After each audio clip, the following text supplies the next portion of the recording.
भारत की शिक्षा। भारत की शिक्षा रटने पर आधारित है। इसमें तर्क वितर्क का कोई स्थान नहीं है। जो रटेगा वो पास होगा और आगे अच्छे अच्छे पद पाएगा, और जो तर्क करेगा वो पढ़ाई में फेल होगा और अनपढ़ और अयोग्य कहलाएगा। यदि आपसे कोई पूछे कि भारत की खोज किसने और कब की, तो आपको बताना है कि भारत की खोज 1498 में वास्को डी गामा द्वारा की गई थी। इससे आप समझदार और पढ़े लिखे कहलाओगे। यदि आप बोलते हो कि यहाँ का निर्माण हजारों साल पुराने है। रामायण महाभारत दुनिया के सबसे पुराने ग्रंथों में से है। भारत का इतिहास तो हजारों साल पुराना है। भारत तो यही था। यूरोप वाले यहाँ 1498 में पहुँचे थे, तो आप एक अशिक्षित और अयोग्य व्यक्ति हो। यदि आपसे पूछा जाए कि जीटी रोड किसने बनवाई, रुपया किसने चलवाया, तो आपको कहना है कि शेर शाह सूरी ने। यदि आप कहते हैं कि जीटी रोड का वर्णन तो महाभारत सहित हजारों साल पुराने शिलालेखों और ग्रंथों में भी मिलता है, और प्राचीन सिल्क रूट जो चीन, भारत, यूरोप, पश्चिमी एशिया को आपस में जोड़ता था, ये उससे भी जुड़ा हुआ था, तो मात्र 5 साल के शासनकाल में उसने उस रोड को कैसे बनाया जो उसके राज्य के बाहर के प्रदेशों में फैली हुई थी। तो भी आप एक अशिक्षित और अयोग्य व्यक्ति हो। ऐसा ही उदाहरण है कि मुस्लिमों ने भारत पर कितने साल राज किया। सोचो, अगर मुस्लिम पूरे भारत पर 800 साल राज कर लेते तो भारत की 90% जनसंख्या मुस्लिम होती और दिल्ली की तो 100% जनसंख्या मुस्लिम होती। लेकिन ऐसा नहीं है। 1947 में पाकिस्तान और बांग्लादेश सहित भारत में मात्र 13% से कम मुस्लिम थे। भारत के मुस्लिम मंगोलों से बने हुए मुस्लिम है। खान मंगोल लोग लगाते हैं, अरबी लोग नहीं लगाते। मंगोल लोग लुटेरे होते थे और उनके रीति रिवाज और जातियां अलग थी। चंगेज खान की मृत्यु होने पर मंगोल साम्राज्य 2 भागों में बंट गया। पूर्व वालों ने बुद्ध धर्म और पश्चिम वालों ने इस्लाम धर्म अपना लिया। इसके कमाई का आधार थे दूसरे प्रदेशों में लूटमार करना। बाद में धीरे धीरे ये आज के Azerbaijan, Kazakhstan, Kyrgyzstan, Tajikistan, Turkmenistan, Uzbekistan आदि के फैल गए। वहीं से अफगानिस्तान के घुस गए और वहां भी बसने लगे। धीरे धीरे इन्होंने अफगानिस्तान का भी बुरा हाल कर दिया। फिर इन्होंने अफगानिस्तान से पंजाब, दिल्ली जैसे समृद्ध प्रदेशों पर चुपचाप अचानक हमला करके मंदिरों या गांवों को पैसों के लिए लूटना शुरू किया। हमास, बोको हराम आदि आज भी यही करते हैं। आमने सामने लड़ने की इनकी हिम्मत नहीं होती और वापस अपने छुपे हुए पहाड़ी स्थलों में भाग जाया करते थे। आज भी अफगानिस्तान में यही होता है। इन पहाड़ियों में उनको ढूंढना मुश्किल होता था।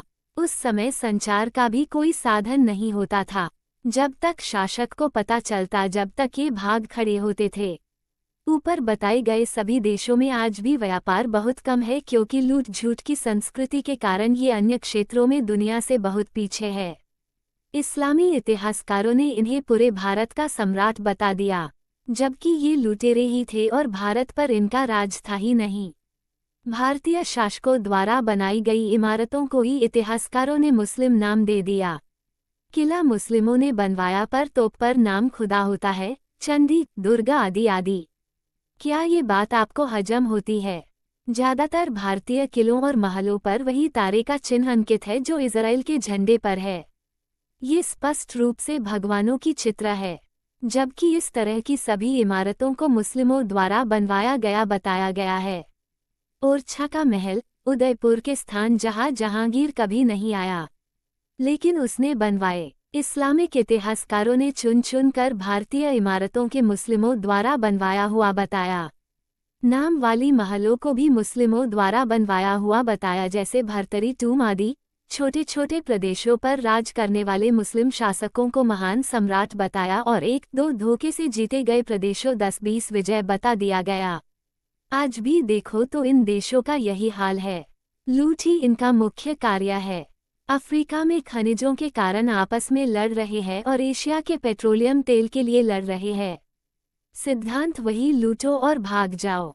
आज अधिकांश मुस्लिम देशों में एक सरकार नहीं होती है। अगर होती भी है तो अलग अलग प्रदेशों में अलग अलग गुटों का शासन होता है।